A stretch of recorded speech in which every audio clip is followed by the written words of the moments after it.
ಎಲ್ಲರಿಗೂ ನಮಸ್ಕಾರ. ಕರ್ನಾಟಕ ಪರೀಕ್ಷಾ ಪ್ರಾಧಿಕಾರದ ಕಡೆಯಿಂದ ನಿನ್ನೆ ಕರ್ನಾಟಕ ರಾಜ್ಯ ಅರ್ಹತಾ ಪರೀಕ್ಷೆ ಕೆಸೆಟ್ 2025 ಪರೀಕ್ಷೆಗೆ ಸಂಬಂಧಿಸಿದಂತೆ ಅಧಿಕೃತವಾಗಿ ಪರಿಷ್ಕೃತ ಕೀ ಉತ್ತರಗಳನ್ನು ಬಿಡುಗಡೆ ಮಾಡಿದ್ದಾರೆ.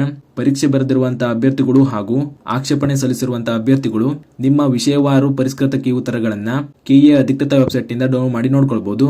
ಡೈರೆಕ್ಟ್ ಲಿಂಕ್ ಕೂಡ ನಾನು ಡಿಸ್ಕ್ರಿಪ್ಷನ್ ನಲ್ಲಿ ಹಾಕಿರ್ತೀನಿ, ನೋಡ್ಕೊಳ್ಳಿ.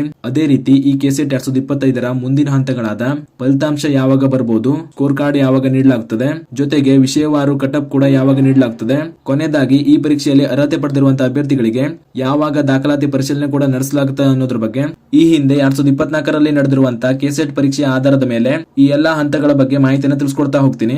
ಪರೀಕ್ಷೆ ಬರೆದಿರುವಂತಹ ಅಭ್ಯರ್ಥಿಗಳು ವಿಡಿಯೋನ ಪೂರ್ತಿ ನೋಡಿ ಮಾಹಿತಿಯನ್ನು ತಿಳ್ಕೊಳ್ಳಿ. ಮೊದಲನೇದಾಗಿ ಈ 2025 ಕೆಸೆಟ್ ಪರೀಕ್ಷೆಯ ಫಲಿತಾಂಶ ಯಾವಾಗ ನೀಡಬಹುದು ಅನ್ನೋದ್ರ ಬಗ್ಗೆ ನೋಡೋದಾದ್ರೆ, ನೀವು ಸ್ಕ್ರೀನ್ ಮೇಲೆ ಕಾಣ್ತಾ ಇರೋ ಹಾಗೆ ಈ ಹಿಂದೆ 2024 ನಡೆದಿರುವಂತಹ ಕೆಸೆಟ್ ಪರೀಕ್ಷೆಯ ಆಧಾರದ ಮೇಲೆ ಮಾಹಿತಿಯನ್ನು ತಿಳ್ಕೊಳ್ತಾ ಹೋಗೋಣ. ನೀವು ಇಲ್ಲಿ ನೋಡ್ತಾ ಇರೋ ಹಾಗೆ 2024 ಕೆಸೆಟ್ ಪರೀಕ್ಷೆಯಲ್ಲಿ ಪರಿಷ್ಕೃತ ಕೀ ಉತ್ತರಗಳನ್ನ 7/12/2024 ಬಿಡುಗಡೆ ಮಾಡಲಾಗಿತ್ತು. ನಂತರ ಇಲ್ಲಿ ನೀವು ಮೇಲ್ಗಡೆ ನೋಡ್ತಾ ಇರೋ ಹಾಗೆ ತಾತ್ಕಾಲಿಕ ಫಲಿತಾಂಶದ ಪಟ್ಟಿ ಅಂದ್ರೆ ನಿಮ್ಮ ರಿಸಲ್ಟ್ ನ 16/12/2024 ಬಿಡುಗಡೆ ಮಾಡಿದ್ದಾರೆ. ಅಂದ್ರೆ ನಿಮ್ಗೆ ಪರಿಷ್ಕೃತ ಕೀ ಉತ್ತರಗಳು ಬಂದ ಮೇಲೆ ಸುಮಾರು 10 ದಿನಗಳ ಡಿಫರೆನ್ಸ್ ನಲ್ಲಿ ನಿಮ್ಗೆ ಫಲಿತಾಂಶವನ್ನ ನೀಡ್ತಾರೆ. ಈ ಆಧಾರದ ಮೇಲೆ ನೋಡೋದಾದ್ರೆ ನಿಮಗೆ ಪರಿಷ್ಕೃತ ಕೀ ಉತ್ತರಗಳು ನಿನ್ನೆ 12/11/2025 ಬಂದಿದೆ. ಇದರ 10 ದಿನಗಳ ನಂತರ ಅಂದ್ರೆ 22/11/2025 ಒಳಗಾಗಿ ಅಥವಾ 25 ಒಳಗಾಗಿ ನಿಮಗೆ ಫಲಿತಾಂಶ ನೀಡಬಹುದು. ನಂತರ ತಾತ್ಕಾಲಿಕ ಫಲಿತಾಂಶ ನೀಡಿದ ಮೇಲೆ ನಿಮ್ಮ ಫಲಿತಾಂಶದ ಮೇಲೆ ಆಕ್ಷೇಪಣೆ ಸಲ್ಲಿಸಲಿಕ್ಕೆ ಕೂಡ ಕೆಲವು ದಿನಗಳ ಟೈಮ್ ಕೂಡ ನೀಡಲಾಗ್ತದೆ. ನಂತರ ನಿಮಗೆ ಆಕ್ಷೇಪಣೆ ಸಲ್ಲಿಸಲಿಕ್ಕೆ ನೀಡಿರುವಂತಹ ಅವಧಿ ಮುಗಿದ ಮೇಲೆ ಅಂತಿಮ ಸ್ಕೋರ್ ಪಟ್ಟಿಯನ್ನ ಬಿಡುಗಡೆ ಮಾಡ್ತಾರೆ.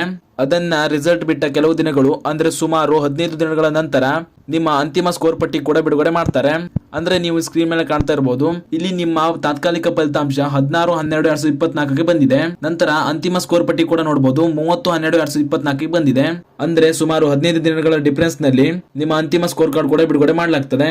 ಅಂದಾಜು ನಿಮಗೆ ನವೆಂಬರ್ 25 ಒಳಗೆ ನಿಮ್ಮ ರಿಸಲ್ಟ್ ನ ನೀಡಿದ್ರೆ ನಂತರ 15 ದಿನಗಳ ನಂತರ ಅಂದ್ರೆ ಸುಮಾರು ಡಿಸೆಂಬರ್ 10 ಒಳಗಾಗಿ ನಿಮ್ಮ ಅಂತಿಮ ಸ್ಕೋರ್ ಕಾರ್ಡ್ ಕೂಡ ಬಿಡುಗಡೆ ಮಾಡಲಾಗ್ತದೆ.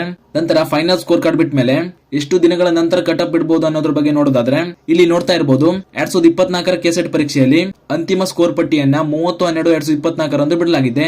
ಇದರ 5 ದಿನಗಳ ನಂತರ ಅಂದ್ರೆ 4/1/2025 ನಿಮ್ಮ ತಾತ್ಕಾಲಿಕ ಕಟಪ್ ನ ಬಿಡುಗಡೆ ಮಾಡಿದ್ದಾರೆ. ಅಂದ್ರೆ ಸುಮಾರು 5 ದಿನಗಳ ನಂತರ ನಿಮಗೆ ಕಟಪ್ ನ ಬಿಡುಗಡೆ ಮಾಡ್ತಾರೆ. ಅಂದಾಜಿಗೆ ನೀವು ಈ ಸಲ ನೋಡೋದಾದ್ರೆ ಡಿಸೆಂಬರ್ 10 ಒಳಗೆ ನಿಮ್ಮ ಅಂತಿಮ ಸ್ಕೋರ್ ಕಾರ್ಡ್ ಬಿಟ್ರೆ ಸುಮಾರು ಡಿಸೆಂಬರ್ 15 ಒಳಗಾಗಿ ನಿಮ್ಮ ಕಟಪ್ ಕೂಡ ಬಿಡುಗಡೆ ಮಾಡ್ತಾರೆ.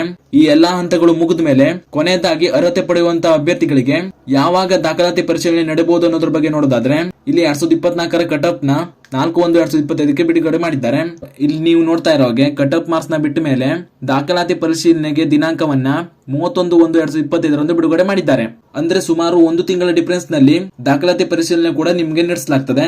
ಈ ಎಲ್ಲಾ ಆಧಾರದ ಮೇಲೆ ಈ ಬಾರಿ ಅಂದ್ರೆ 2025 ಕೆಸೆಟ್ ಪರೀಕ್ಷೆ ದಾಖಲಾತಿ ಪರಿಶೀಲನೆ ಯಾವಾಗ ನಡೀಬಹುದು ಅಂದ್ರೆ ಸುಮಾರು ಜನವರಿ 2026 ಎಂಡ್ ಒಳಗೆ ಅರ್ಹತೆ ಪಡೆಯುವಂತಹ ಅಭ್ಯರ್ಥಿಗಳಿಗೆ ದಾಖಲಾತಿ ಪರಿಶೀಲನೆ ಕೂಡ ನಡೆಸಲಾಗುತ್ತದೆ.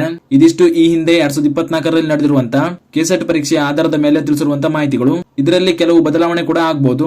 ಅಂದಾಜು ಸರಿಸುಮಾರು ಇದೇ ಡೇಟ್ ನಲ್ಲಿ ನಡೆಸಲಾಗುತ್ತದೆ. ಆದ್ದರಿಂದ ಅರ್ಹತೆ ಪಡೆಯುವಂತಹ ಅಭ್ಯರ್ಥಿಗಳು ಎಲ್ಲಾ ಹಂತಗಳಿಗೆ ತಯಾರಿಯನ್ನ ಮಾಡ್ಕೊಳ್ತಾ ಇರಿ. ಇದಿಷ್ಟು ಈ ಕೆಸೆಟ್ 2025 ಪರೀಕ್ಷೆಗೆ ಸಂಬಂಧಿಸಿದಂತಹ ಪ್ರಮುಖ ಮಾಹಿತಿಗಳು. ಈ ಮಾಹಿತಿಗಳನ್ನ ನೀವು ಕೆಎ ಅಧಿಕೃತ ವೆಬ್ಸೈಟ್ ನಿಂದ ಕೂಡ ನೀವು ನೋಡ್ಕೊಳ್ಬಹುದು. ಇದರಲ್ಲಿ ಏನಾದ್ರೂ ಡೌಟ್ ಇದ್ರೆ ನೀವು ಕಮೆಂಟ್ ಮೂಲಕ ತಿಳಿಸಿ. ಹಾಗೂ ಇದೇ ರೀತಿ ಮುಂಬರುವಂತಹ ಅಪ್ಡೇಟ್ ಗಳಿಗಾಗಿ ಚಾನಲ್ ನ ಸಬ್ಸ್ಕ್ರೈಬ್ ಮಾಡಿ ಅಂತ ಹೇಳ್ತಾ ಈ ವಿಡಿಯೋನ ಇಲ್ಲಿಗೆ ಮುಗಿಸ್ತಾ ಇದ್ದೀನಿ. ಧನ್ಯವಾದಗಳು.